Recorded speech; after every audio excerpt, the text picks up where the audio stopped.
The Mozart Bet Cup as teams from both the top tier and lower tier battle for the ultimate prize of representing the country in Africa's CAF Confederations Cup.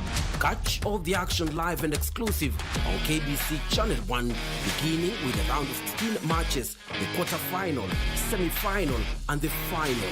Mozart Bet Cup, live and exclusive on KBC Channel 1, your true sports partner. Third-party insurance is mandatory under the law. It covers death or bodily injury to passengers, death or bodily injury to pedestrians, and damage to third-party property. Third-party policy does not cover the loss or damage by fire, theft, and accident to the vehicle. It also does not cover the owner of the vehicle and the driver. Consider taking a personal accident to cover driver and owner of the vehicle. Motor vehicle insurance cover is not transferable. When you sell your vehicle, remember to cancel your policy. Read and understand the terms and conditions of your policy. This message is brought to you by the Insurance Regulatory Authority, IRA. Bima bora kwa taifa.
Well, tonight, new developments as we come on air. It is 9 p.m. East African time. Tonight, the KMPDU maintaining that the return to work formula is one-sided.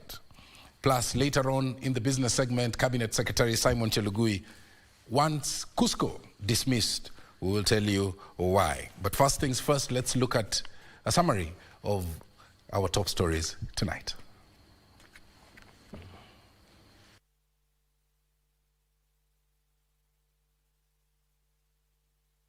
Well, we were hoping to give you an executive summary of how our bulletin looks like tonight.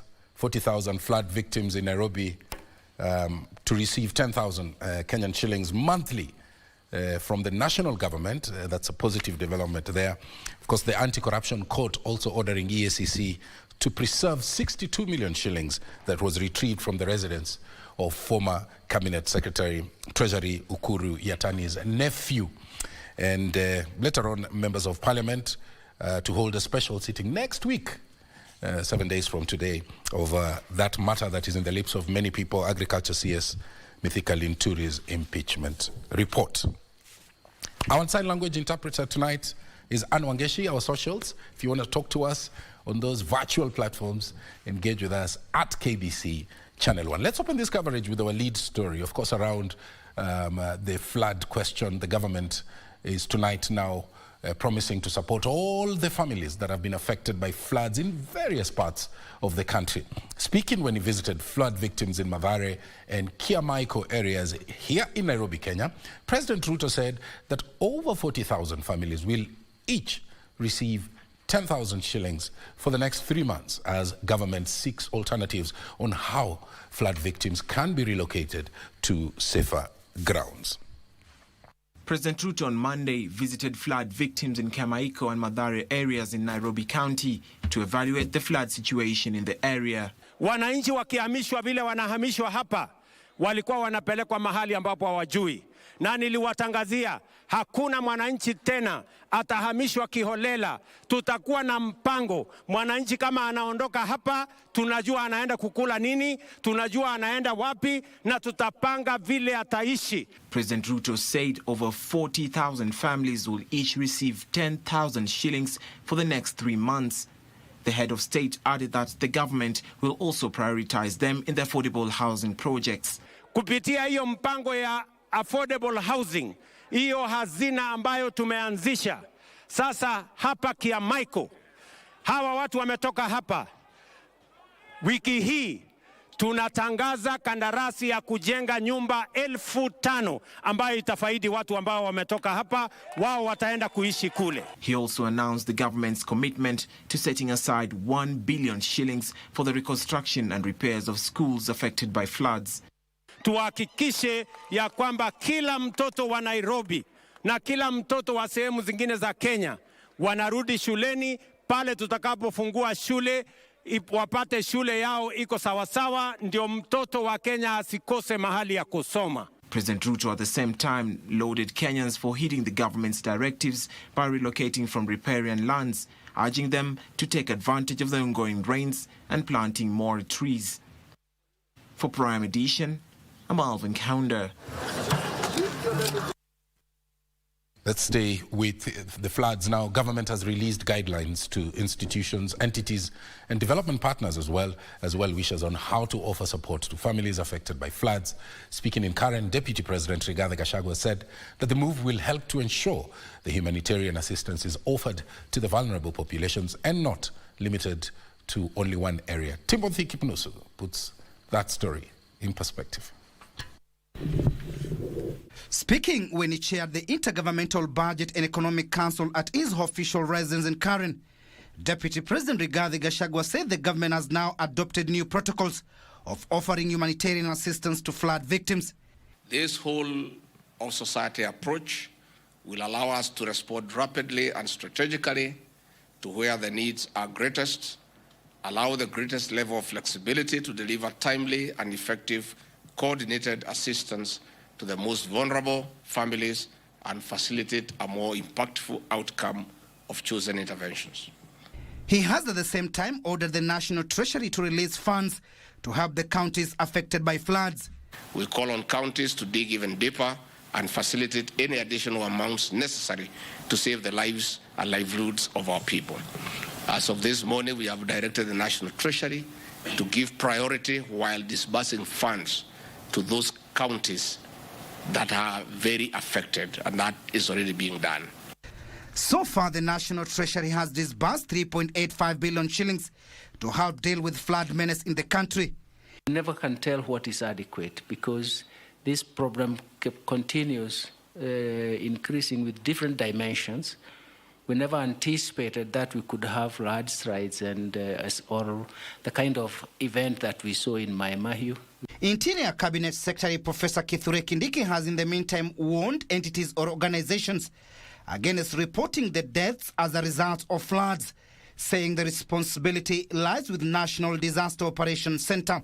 While each one of us have their space to communicate to communities and sensitize communities on the nature of what we are dealing with, we should be very careful with the figures relating to loss of life, because it's a legal issue. The disaster management team has, however, identified and classified 178 dams to be at risk of flooding. The team also revealed that Lake Bogoria might spill over. Timothy Kipnusu for Prime Edition.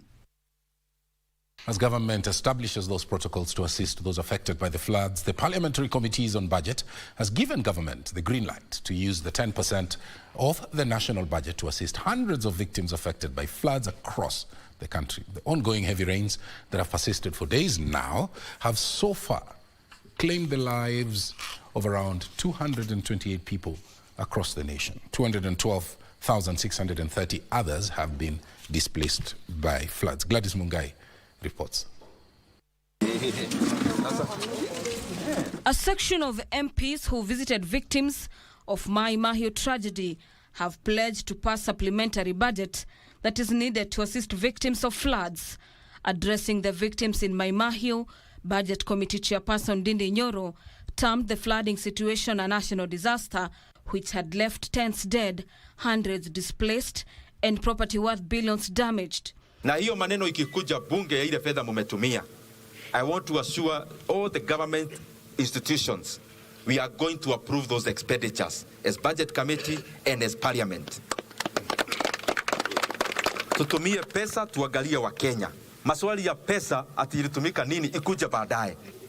Wale wameadhirika na shamba yao hawawezi rudi, serikali itawanunulia shamba wakuwe resettled pahali ingine. Na mimi kama budget chairman, mimi nagoja tu firimbi. Rais akisema weka hii pesa, tutaweka immediately, kwa sababu maisha ya Wakenya wenye wameadhirika ni muhimu zaidi kuliko ile pesa ambayo tunaangalia kama budget committee. Meanwhile, Kenyans have been urged to honor victims of floods through planting trees to mitigate adverse effects of environmental degradation. Environment Cabinet Secretary Soipan Tuya and her Labour and Social Protection counterpart Florence Bore cautioned Kenyans against massive destruction of environment and ignoring the warnings by the Meteorological Department officials on weather conditions. We have been calling on Kenyans to buy into the government call to plant trees across the country. It is no longer a pastime to plant trees. It's life and death. And I'm sure Kenyans can see.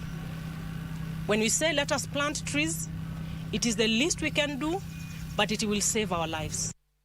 This as Industrialization Cabinet Secretary Rebecca Miano, who led the distribution of 10 tons of food and clothing in Westlands constituency in support of flood victims in the area, cautioned Kenyans living in flood-prone regions. Kama uko mahali penye mkondo ya maji, hiyo ndio maji inapitia, ondoka. Kama hata una rende ya kulipa, sisi tutakusaidia, utafute mahali uende ulipe rende huko, uhame. Lakini utoke hapa. With over 12,000 families displaced by floods in Homa Bay County, Lowland Suba Union officials want the government to come to their aid. They also want the presidential directive on vacation on riparian land implemented. We wish to request the law enforcement agencies to implement the presidential directive on vacating riparian land immediately. Further, sand harvesting must stop forthwith, and those found engaging in practice to face the full force of the law. We wish to appeal to the Water Resources Authority to rein in on those who have put up illegal structures in riparian areas. Indeed, there is need to undertake to demarcate pegging along the entire Kenya side of the Lake Victoria. We are in need of help. Any help from the county government, from the national government to the affected people will be very much appreciated. Yeah? Meanwhile, residents of Uthiru have called upon weather experts to assess the region after a section of the land was washed away by water. Residents who are now living in fear say a small earthquake that occurred in the middle of the night eventually turned into water that destroyed a church building and its perimeter wall. For Prime Edition, I'm Gladys Mungai. Let's stay with the floods story, but with a different angle now. Camps that are hosting flood victims in Rachonyo, Homa Bay County, are reporting high cases of sexual harassment targeting mostly teenage girls. Donors overseeing operations at the camps are calling on relevant authorities to intervene before the situation gets out of hand. Osodo Primary School in Rachonyo, Homa Bay County. The region is among those highly affected by floods. This camp has become home to tens of flood victims. It has become a safe haven that families displaced by floods have sought refuge, but it is quickly turning into a hideout of criminals who are targeting young teenage girls. Kuna wababa wanatusumbua huku penye tumeishi na maji lituharibu nyumba. Hasa chenye tunaweza omba saa hizi, watu wache tu saa hizi tusome na wafocus kwa life yao. Sisi bado ni wadogo na tunafaa kusoma. Sophie Otieno, a community-based organization representative, highlighted the need to protect these teenage girls who are at risk of early teenage pregnancy, as well as contracting HIV and AIDS, which are common in the area. There are those who are ready to offer them shelter, those who are ready to offer them money. Also, these girls, they'll easily accept these people because they are at risk and they have no solution and they don't know how to make the right decision as at now because of their age. So basically, I would like to call upon people and stakeholders to be specific of Wangching Ward and the country at large to help our girls so that we may curb this situation here because it's getting worse. And as an organization, we can't deal with it as one organization. The government has set up 138 camps across 18 counties, hosting 62,061 people who have been displaced by floods. Obwocha Chemtai for Prime Edition. Over 637,000 people have been directly impacted by the ravaging effect of the devastating floods in the East African region, as Kenya records flood death toll hits 228. As I mentioned earlier there, according to the United Nations Information Service in Nairobi, Kenya, hundreds of thousands more are at risk of being thrust into poverty should the current disaster fail to be mitigated.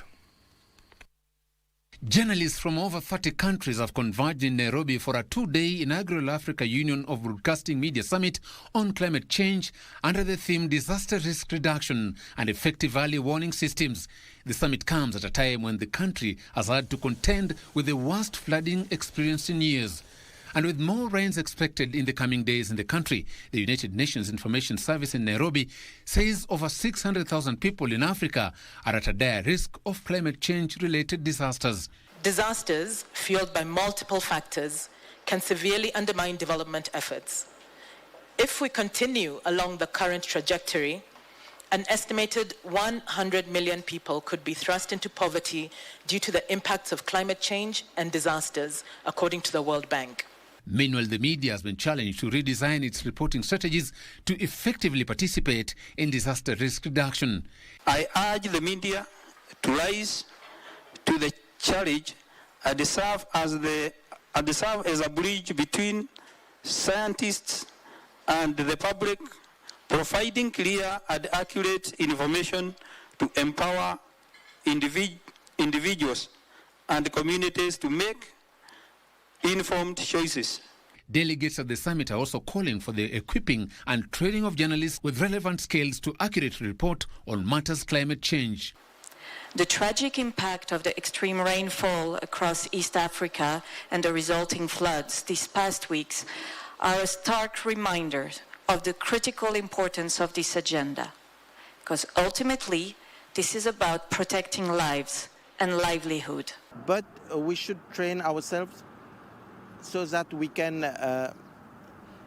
inform our population before the disaster and after the disaster.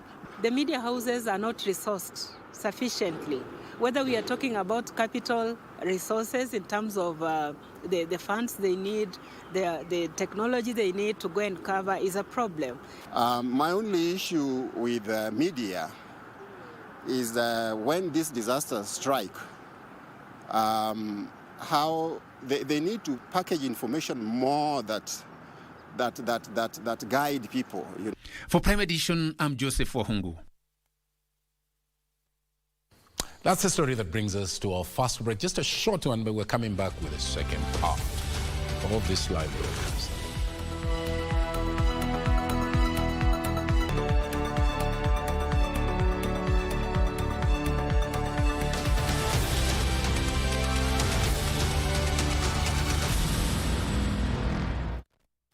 Work Injury Benefits Act, WIBA, guarantees that employees get financial compensation from their employers when by accident they suffer injury, become disabled, contract occupational disease, or die while at work.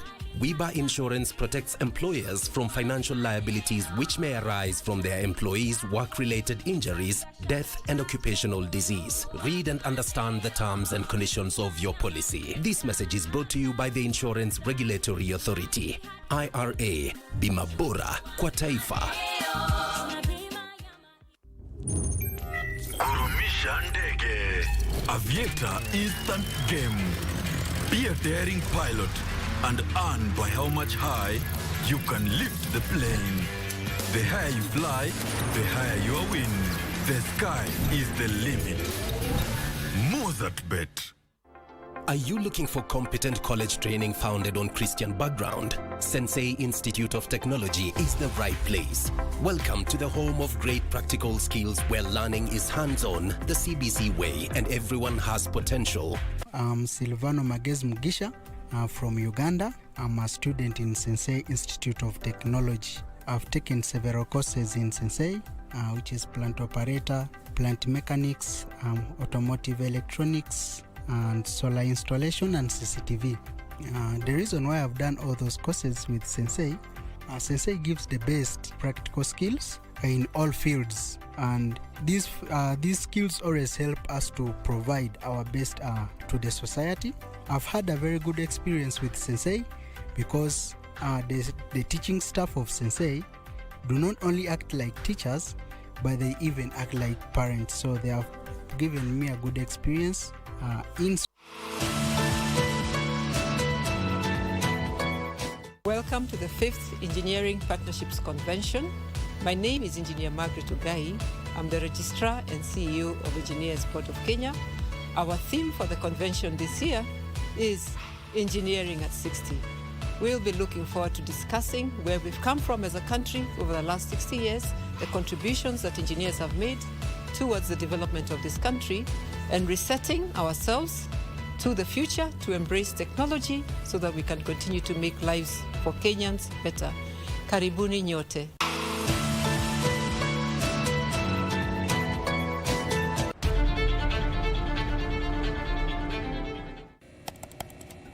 Technology has become a crucial part of our society. Without technological advancements, so much of our everyday lives would be drastically different. As technology develops, it strives to fulfill the changing needs of society. This means that technology exists to help us achieve the things that we wouldn't be able to achieve without it. Take on Tech looks at the advantages and downside of technological innovation in a world that is becoming increasingly dependent on new digital technologies. Every Monday at 10:30 p.m.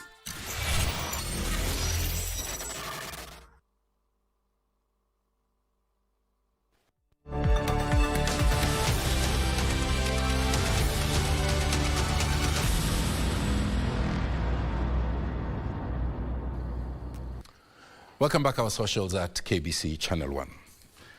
The Nairobi County government says that it's struggling to service 16 billion shillings pending bills left behind by the Nairobi Metropolitan Services when it ceased operations. Nairobi Governor Johnson Sakaja, who appeared before the Senate's Public Accounts Committee, says despite the county remitting 43 billion shillings to the Major General Mohammed Badi-led NMS during its tenure, the county was left with a huge bill accrued at that time, and it is scrutinizing those bills. The ceiling of offices in Nairobi. The Auditor General raised 55 audit queries for Nairobi County Government for the financial years 2020-2021 to 2021-2022, where it was established that out of the 27 billion shillings allocated to the devolved unit, 16 billion shillings went to the Nairobi Metropolitan Service NMS at the time, and the funds cannot be accounted for or how they were spent. Now, 11 billion out of 28 billion is something in the range of what? Is that 40%? That's almost 40% of what Nairobi received went to the Nairobi Metropolitan Service. The 11 billion that went to the Nairobi Metropolitan Service, we do not have an audit report on that 11 billion. The total amount that Nairobi County government sent to NMS was 27 billion. And then after that, a pending bill of 16 billion. So Nairobians need to be told how 43 billion was spent in 2 years. Members of the Senate Public Accounts Committee suggested that the NMS management team, led by the former Director General Major General Mohamed Badi, be summoned to answer several other audit queries raised by the Auditor General, who is set to scrutinize how the funds were used by the entity. We have directed the Auditor General to lay the financial statements or the report of the Auditor General on the financial statements of the presidency before the Senate, so that the Senate can interrogate the utilization of the 11 billion. There was an attempt to push these pending bills to Nairobi County government. And we said these outstanding liabilities incurred by entity at the national level should not and cannot be pushed to the county government, despite the constitutional responsibility remaining with us. I would like to have the people who are responsible for NMS to just come and tell us what actually happened with NMS. Because this issue is not as simple as every time we are talking about for the last 2 years. The accounting officer of the presidency will need to appear before this committee, but the chief executive officer of Nairobi City County Executive, in this case the governor, to whom constitutional responsibility for performance of those functions rests, will also need to accompany the accounting officer of the presidency. Abdiaziz Hashim for Prime Edition. The Kenya Medical Practitioners and Dentists Union, KMPDU, is maintaining that it will not be coerced into signing what it terms as an incomplete and one-sided return-to-work formula. Led by the union chair, Dr. Abidan Mwachi, the doctors' union, while insisting that the strike is still on, accused government of failure to commit to the timelines of implementation of the issues that have been raised in the strike notice. In the ruling given on Thursday, the court directed the warring parties to sign the return-to-work formula presented before it. However, the union says the government is rigid and that the return-to-work formula document does not address timelines on when key agreements will be implemented. While this directive presents a pressing challenge because of timelines, it is not insurmountable if both parties demonstrate sincere commitment to the process. Amidst the complexity of this situation, it is imperative to acknowledge the areas of mutual agreement and convergence between the doctors and the government. Led by the union chairman, Dr. Abidan Mwachi, the doctors argue that the document was a draft that was yet to be signed. Our collective bargaining agreement stands as a cornerstone of our negotiation, holding sacred importance as the guiding principles that shape our stance. I want to emphasize that a return-to-work formula that violates the sanctity of collective bargaining agreement is useless and is not in any way viable. The doctors' union says it is ready for a dialogue with the government, noting that the collective bargaining agreement must be implemented for them to go back to work. As KMPDU, all our National Advisory Council and negotiation team are ready in all these 48 hours to meet the government to resolve the issues. And as we say, our discussion is based on the sanctity of the CBA. Solidarity forever for the union.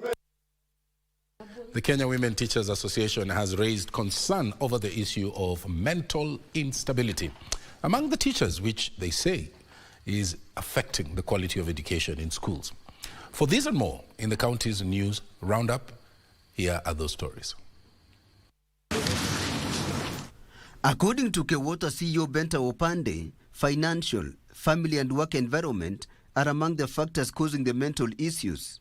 Approximately 30% of teachers in Kenya experience symptoms of depression and anxiety.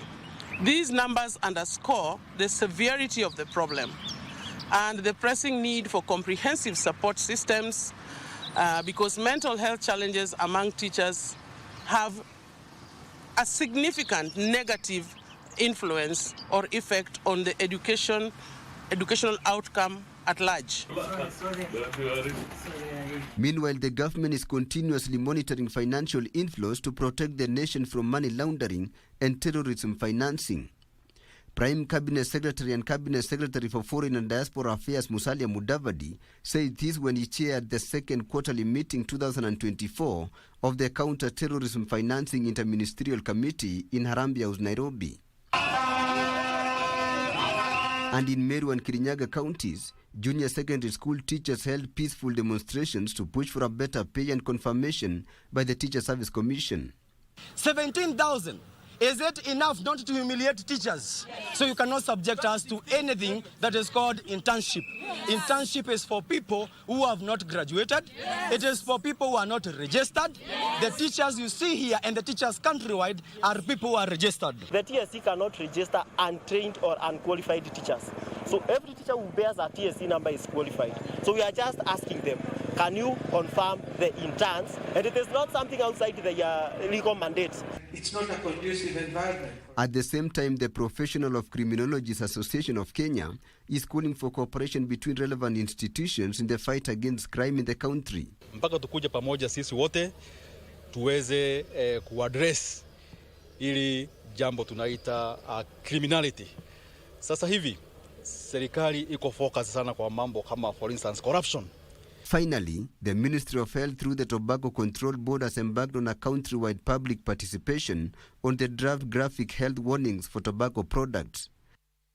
There's so much that goes on that influences our youngsters. So it is something we really have to work on and sensitize our youth and even go down to the primary school level and talk to our children about some of these things that are going on today which are not good for their health.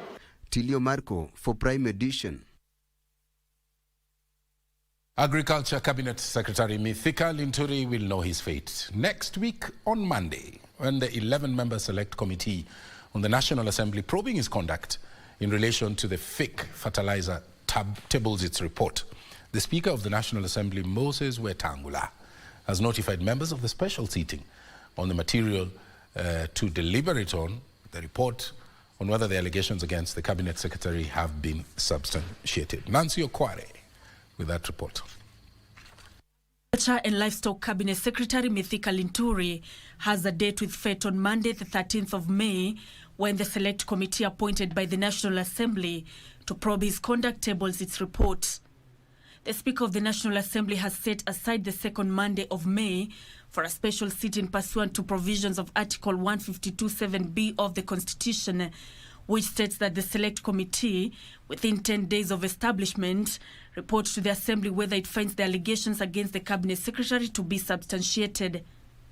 The Special Committee investigating Linturi was established on the 2nd of May 2024, following an impeachment motion sponsored by Bumula Member of Parliament Nelson Wamboka. The 11-member committee consists of 4 Azimio members of Parliament, 1 Jubilee legislator, and 6 UDA legislators who are probing allegations of graft and abuse of office leveled against Linturi in the fake fertilizer scam. Should the committee find the allegations unsubstantiated, no further action will be taken. But should the allegations be substantiated, the National Assembly, as per the Constitution, shall afford the Cabinet Secretary an opportunity to be heard and vote whether to approve the resolution requiring that the Cabinet Secretary be dismissed.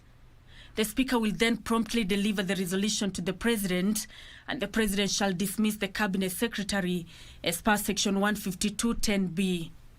Already, the board of the National Cereals and Produce Board that procured the fertilizer has suspended its managing director, who was arrested last week by the DCI detectives.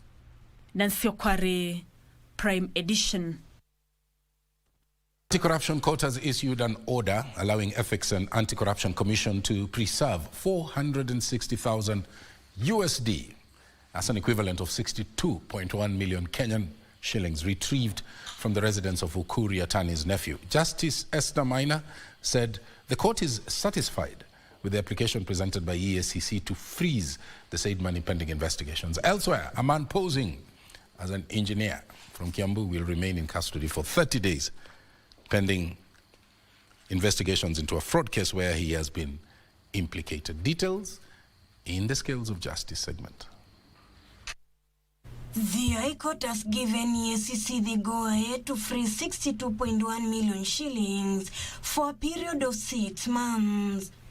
Justice Esther Maina said the Commission has shown through its application that preliminary investigation indicated that the huge sum of monies was paid to companies associated to Ukuri Atani, amounting to 71.7 million shillings. The amount in question was discovered at the residence of Ibrahim Doko Yatani, who is Ukuri Yatani's nephew, and its source has not yet been established. Elsewhere, the director of 2 companies that were awarded a contract by the National Cereals and Produce Board to supply fertilizer to farmers will remain a guest of the state until tomorrow, Tuesday. Josiah Kariuki Kimani appeared before Principal Magistrate Selesa Okore, where he denied 7 counts of conspiring to defraud Kenyan farmers over 209 million shillings worth of fertilizer. So, Your Honor, denying him cash bail and placing him in custody at a suitable place as the trial progresses would not only be in the best interests of the state, but will also be in the best interest of the accused person. In Kiambu, plea taking for 6 suspects on fake fertilizer was on Monday deferred to 14th May to allow accused persons to be present in court. Defense counsels told the court that some accused persons could not make it to the court due to the ravaging floods hitting the country. For all these reasons, Your Honor, we very earnestly pray that you do find us to have deserved your discretion to defer his taking plea. Indaman, posing as an engineer, has been charged at the Kiambu Law Court. Eric Kamauthi Thialaya's engineer Eric, who is accused of defrauding people in the Gusii Ultamak, their roads will remain in custody for the next 30 days as detectives continue to comb further investigations. Ruth Wamboy for Prime Edition. He served as Planning and National Development Minister as well as handling the energy docket as Minister. This week on the Cabinet, we focus on Henry Obwocha, who served in President Mwai Kibaki's administration.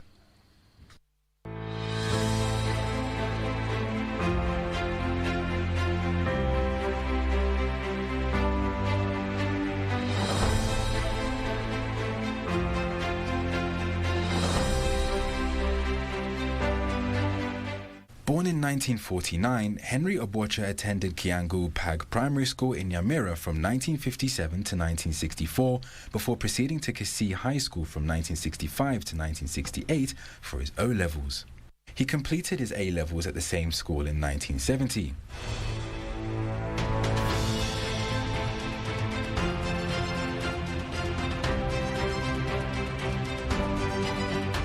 He joined the University of Nairobi in 1971, where he studied commerce for his bachelor's degree before proceeding to Oxford University in the United Kingdom for a master's in economics and management. He became a fellow of the Institute of Certified Public Accountants of Kenya, as well as a member of the Institute of Certified Public Secretaries of Kenya.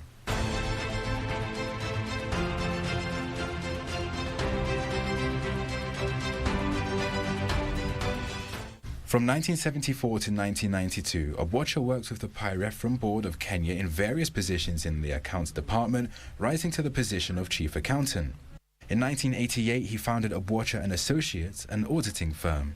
He contested the West Mugirango parliamentary seat in 1988 against incumbent David Onyocha Anasi. But that year, President Moi had introduced a queue voting system that sought to weed out dissidents within KANU during the single-party rule. Apparently, KANU bigwigs did not trust Obwocha, a firebrand, yet Onyacha won the seat despite trends on the ground showing that Obwocha was more popular.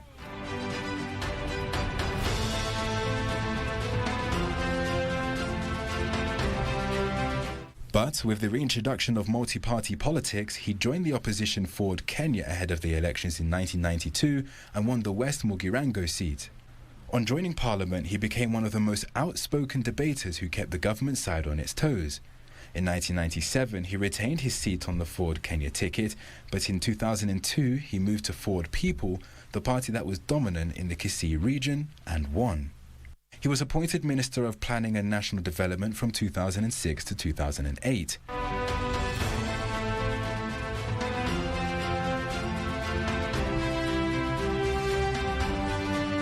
He acted as Minister for Energy in 2006 and had a brief stint as Assistant Minister for Finance. In 2007, he lost to James Ondincho Gesami of the Orange Democratic Movement, also known as the ODM.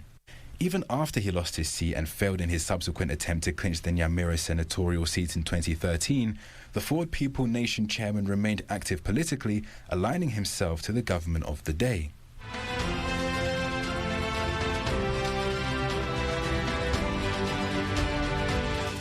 In April 2015, he was appointed chairman of the Privatization Commission of Kenya by President Uhuru Kenyatta. He was tasked with turning loss-making government corporations, which included banks and sugar companies, into profitable entities, but died without achieving much because several county governments had sued to stop the privatization of some of the institutions that are based in their territories.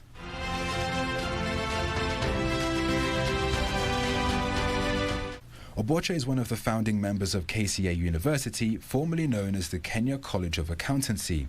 It adds that he was a member of the National Economic and Social Council, which drafted Kenya's Vision 2030. He collapsed in his Nairobi home after returning from a funeral of a relative in Nyamira. He was pronounced dead on arrival at the Nairobi hospital at the age of 69. Obwocha was still the chairman of the Privatization Commission of Kenya at the time of his death in 2018.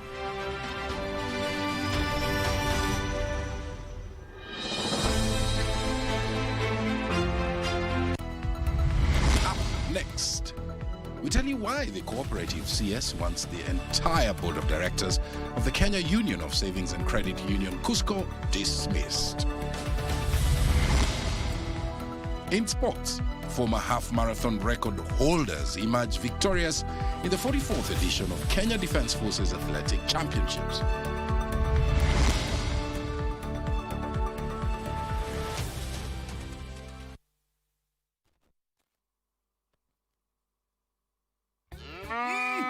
Shamba ni mbili, yako ni gani? Kwenye star 570 hash. Every 100 shillings unayotumia kwa Lucky Game inakupa 1 entry point ya kuingia kwenye drum ya draw, ambayo inakupa fursa ya kujishindia moja kati ya shamba hizi mbili.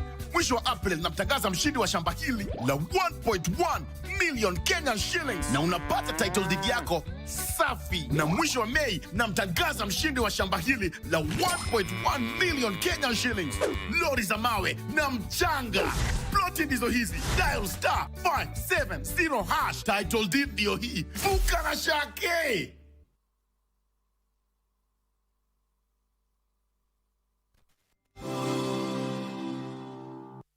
Trust that you're doing well this Monday evening. We take a look at the day's business news. My name is Wairu Mujenga. Cooperative's Cabinet Secretary Simon Chelugui wants the entire board of directors of the Kenya Union of Savings and Credit Union, KUSCO, dismissed over claims of mismanagement and high cash withdrawals by senior staff. Here are the details. Kenya Union of Savings and Credit Union, KUSCO, has been in the government's radar following claims of a mismanagement of funds and leadership wrangles. An investigation commissioned by the Commissioner of Cooperatives in October 2023 questioned the auditing of KUSCO's books over the last 3 years. This led to the immediate dismissal of implicated top management and administrators to facilitate audit of the union's operations. Early this year, the ministry called for a special audit of the KUSCO's books. All those culpable, all those who are involved, those who will be mentioned, will continue and pursue them until we recover every shilling. The investigations unraveled cash withdrawals amounting to 5.4 billion shillings between February 2013 and April 2024. Suspicion of cash transfers to senior members of staff amounting to 63 million shillings, as well as insurance agencies, as well as double purchase of land worth 8 million shillings. Insurance agencies purported to be payment of commission for services rendered to insurance services amounting to 434, 180 million, and also 111 million and 67 million and 75 million to various insurance agencies that were purported to be offering insurance business. Chelugui is also concerned about suspicious cash transfers from KUSCO's accounts to staff accounts. and this amounted to over 285 million. There were also inter-subsidiary transfers and also movement of money from the main account held at Cooperative Bank to other accounts. It has come to light that despite incurring losses, the union proceeded to declare bonuses, dividends, and interest, a practice that cannot be condoned. We now want the entire Cusco board dismissed and interim board appointed. This interim board will be tasked with overseeing the transformation and rehabilitation of the union with the full support of dedicated technical team. Roofs at the Jomo Kenyatta International Airport destroyed flower consignments worth 15 million shillings destined for key export markets. Here is Benson Rioba with the details. Kenya exported 116,000 kilos of flowers worth 73 billion shillings in 2023. The Kenya Flower Council fears transport hitches caused by heavy rains and flooding, as well as leaking Jomo Kenyatta International Airport roofs could negatively affect exports ahead of Mother's Day, which is one of the two key events in the global flower calendar. Losses that we made over the last 1 week, it's in the proportion of over 15 million Kenya shillings, just with the flooding that we saw at the airport. To mitigate this, flower exporters are exploring inroads into the UK market following the tariff-free export window announced by the European country. Because we are the leading exporter of cut flowers from Africa, we look at this as an opportunity for us to be able to grow the UK market much more than before. The flower exporters are appealing for a reduction in levies on flowers to reduce the cost of production and increase the price competitiveness of Kenyan flowers in key markets. Specific county that was levying cess at county level for flowers that were destined for export. The Constitution provides that cess should not be levied for export produce. Players hope to use the floriculture trade exhibition slated for next month in Nairobi to secure more markets. The visitors expected to come from over 75 countries this year. It is Europe that tops the list, followed by the Middle East, Southeast Asia, Africa, and the USA, along with some Central and South American nations. Benson Druba reporting for Prime Edition. Now, business activity in the month of April stabilized across the Kenyan private sector, according to the Purchasing Managers Index by Stanbic Bank Kenya. Additionally, inflationary pressure supported a fresh increase in new order volumes. The index also showed improvement as it stood at 50.1 in April, up from 49.7 a month earlier, but below February's reading of 51.3. According to the report, price pressures had eased across most sectors surveyed, apart from construction and agriculture.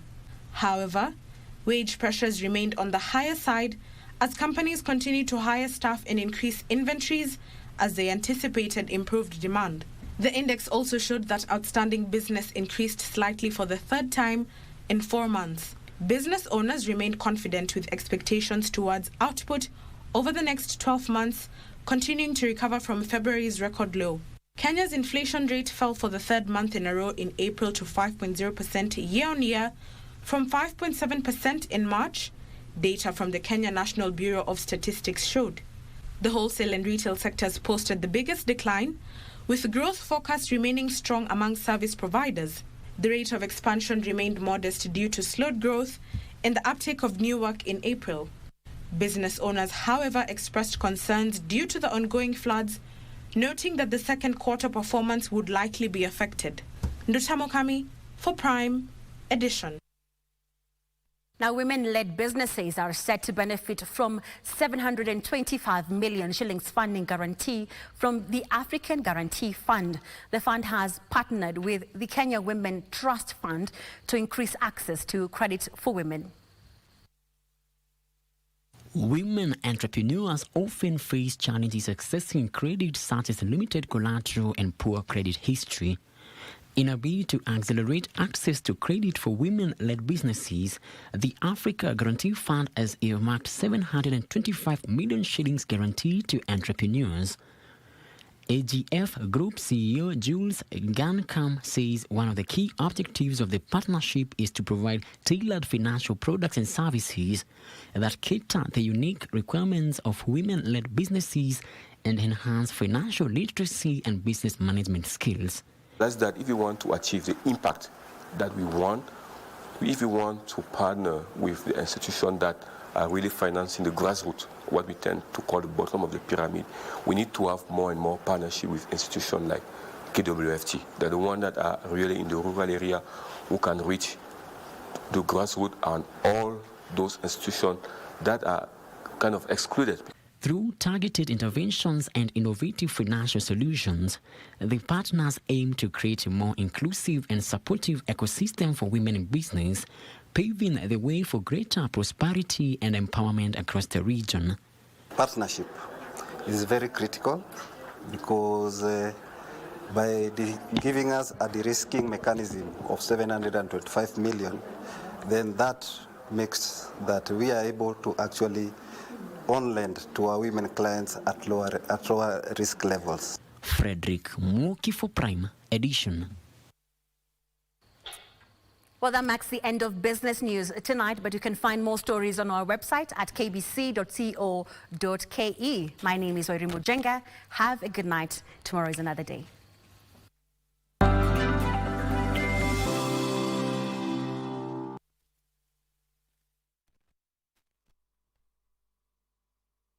Multi-bonus. Zidisha ushindi wako hadi 1,000,000 na multi-bonus 1,000%. Kuwa mshindi. Mozartbet.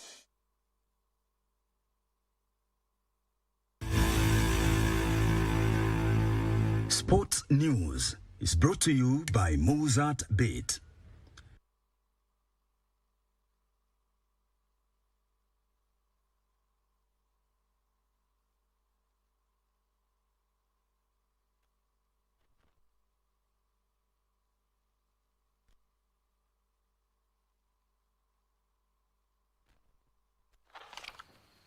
A very good evening to you. My name is Daniel Wahome and welcome to Prime Edition Sport. Now, former half-marathon world record holder Kibiwott Kandie and Sela Jepleting emerged victorious in the 10,000 meters and 5,000 meters respectively as the 44th edition of the Kenya Defence Forces Athletics Championships got underway today at the Ulinzi Sports Complex in Lang'ata, Nairobi. The three-day event is being used to select the team that will represent the KDF at the forthcoming National Athletics Championships. The Embakasi team clocked 28 minutes and 27 seconds to claim the 10,000 meters title ahead of Ronsa Kunga, who finished second, timing 28 minutes and 40 seconds, as Dismas Lokira came in third, 15 seconds behind the winner. 2022 Commonwealth Games bronze winner Sela Jepleting posted 15 minutes and 17 seconds to claim the 5,000 meters title, 1 second ahead of Sheila Cherotich, who finished second. Cynthia Chepngeno finished third in 15 minutes and 20 seconds. Meanwhile, 3,000 meter steeplechase reigning champion Benjamin Keegan and Africa bronze medalist Simon Koech won their respective semi-final legs to qualify for the final. We are taking part in AKDF Championship today. That is the 44th edition, to select our team, which will compete in National Championship from 16 to 18 May this month. Yeah, so far we have those who have already qualified. Wise Manuere, 400 meters hurdles. And we also have an athlete who has qualified for 400 for Olympics. So we already have two, and they are currently in Bahamas taking part in the World Relay. So we expect more athletes from KDF to be part of the national team to Paris. This is the Olympics year. I wish the KDF that they have more athletes in the national team, and I'm praying that Kenya performs well or better than any other World Championship. The event is being used by KDF to select a team that will represent it at the forthcoming National Athletics Championships. Now, Kenyan teams failed to land Olympic Games qualification after they came short of making it into their finals of their various events at the World Athletics Relays Championships that were held in Nassau, Bahamas. The top two teams in round 2 of each heat were guaranteed an automatic place at the Paris Games that are taking place in July and August, but none of the Kenyan sides managed to attain that qualification criteria. The 4x100 meters men's team that was anchored by Ferdinand Omanyala finished 11th in the Olympics qualifying round 2, timing 39.15 seconds. In the team were Mike Mokamba, Mark Otieno and Meshak Babu. USA won the race with Canada and Team France coming 2nd and 3rd respectively. With Filippo Torto, but the USA... The 4x400 meters team finished 14th in 3 minutes 4.83 seconds. The team head was Manwere, Boniface Moresa, David Sanayek and Kennedy Kimeu. The top 3 places were taken by Botswana, South Africa and Belgium respectively. The mixed relays team of Brian Tinega, Mercy Chebet, Kevin Kipkorio and Maureen Thomas also finished in position 16, clocking 3 minutes 18.76 seconds. USA dominated and won the race as the Dutch settled for silver as Ireland closed the podium. The women's quartet of Rahab Wanjiru, Vanis Kerubo, Joan Charono and Dana Chebet came last in their event. Nora Mwangi reporting for Prime Edition Sports. The Pipeline volleyball team arrived home last night from Egypt, where they competed in the CAVB Africa Women's Club Championships, finishing 3rd after beating KCB in the 3rd place playoff match. Their journey, marked by consistent excellence, saw the team clinch a bronze medal in 2022, followed by a silver last year, and now another bronze this year. Kenya Pipeline's Triza Tuka was named the best middle blocker in the championship. Her club, Kenya Pipeline, proudly celebrates her achievement of being named the best middle blocker at the 2024 CAVB African Club Championships Dream Team. We came back with the bronze medal, something we went down fighting for against our arch rivals KCB. And I can say it, finishing back to the podium, back to back again, is something that's a big achievement. But the position that we had was one that we never expected, but we wish for a better one, but we still appreciate for whatever we got. Last year we had a silver, the previous year we had a bronze, and this time again we have a bronze. We're still yet fighting on to be at the finals and we'll carry the cup for the year 2025 again. We're still optimistic as usual. We are not discouraged. We are still going back strong, and we're going to train harder. And with this one is going to help us so that we can be able to know how we're going to get back our National League title that we lost to our arch rivals KCB. We have beaten them already twice consecutively, and we believe that this year is going to be a year of Kenya Pipeline once again. Champions Bayer Leverkusen defeated Eintracht Frankfurt 5-1 at the Deutsche Bank Park last night as the champions continued their unbeaten streak of 14 games in all competitions. Meanwhile, Union Berlin lost by 4 goals to 3 to Bochum as Heidenheim drew 1-1 with Mainz. Bayer Leverkusen continued their winning streak by thrashing Eintracht Frankfurt 5-1 at Deutsche Bank Park. Granit Xhaka's first goal on 12th minute set Leverkusen on their way for stunning success. Frankfurt leveled through French striker Hugo Ekitike from close range assisted by Faris Chaibi. Patrick Schick restored the visiting side lead just before half-time when he outjumped Niels Nkuku. Ezequiel Palacios scored from a spot in the 58th minute. Substitute Jeremy Frimpong then added another goal for the champions from a Jonas Hoffman assist. On 89 minutes, Victor Boniface netted Leverkusen's second penalty of the match. Xabi Alonso's men have just 2 league games remaining in their quest for unbeaten campaign. Leverkusen are now set to face Roma on Thursday in the second leg of the Europa League semi-final, having a 2-goal lead. Race onto this. Schaefer for Bedia. Yes! Meanwhile, Union Berlin lost 4-3 to Boncham as host Heidenheim drew 1-1 with Mainz. To Kupas, Sorensen. Roma drew 1-1 with Juventus in their nail-biting Serie A clash played last night to leave the host 5th on the table, while visitors Juventus remained 3rd with 3 matches to go this season. AC Milan drew 3-3 with Genoa at the San Siro.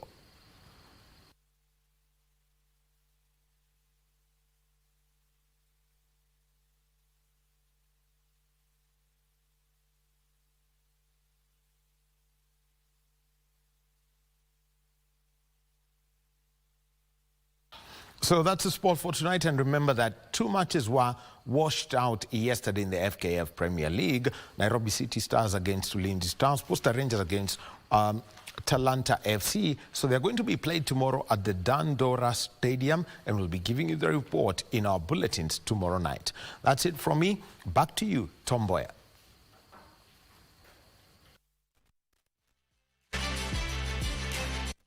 Sports News was brought to you by Mozart Bet. You can lift the plane. The higher you fly, the higher your win. The sky is the limit. Mozart Bet. Wahome and Wairi Monjenga was here earlier on, our sign language interpreter Anu Wangeshi, and the entire Prime Edition team will be back again tomorrow, same time, same place. My name is Mboya from Broadcasting House along Harry Thuku Road. Good night, and God bless you.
Back to the future. The future is simulate. Bet smarter. Win faster now. Be a winner. Mozart Bet.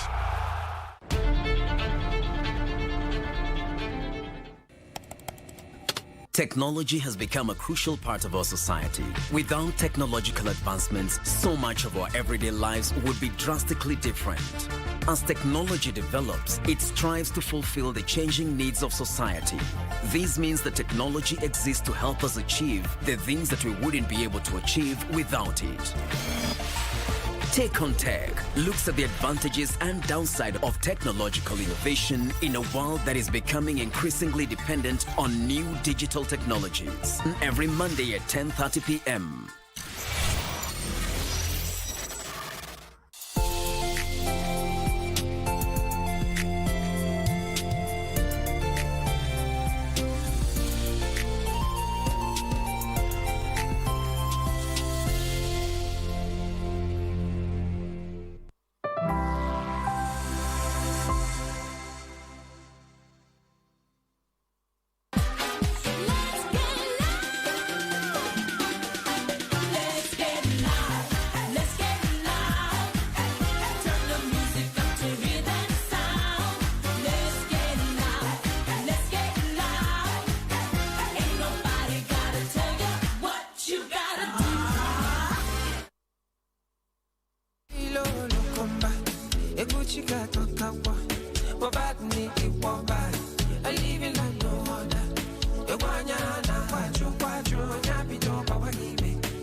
Show right here on KBC Grapevine. How are you doing? Tell a friend to tell another that the amazing show is on. That's what's up, man. It's a brand new month, brand new week, brand new episode, and yours truly alongside, Kenyan famous Miss V. We are right here. Senior Miss V. Yes. Also, Kisumu Dala, we got you, man. Red Bull Dance with Star.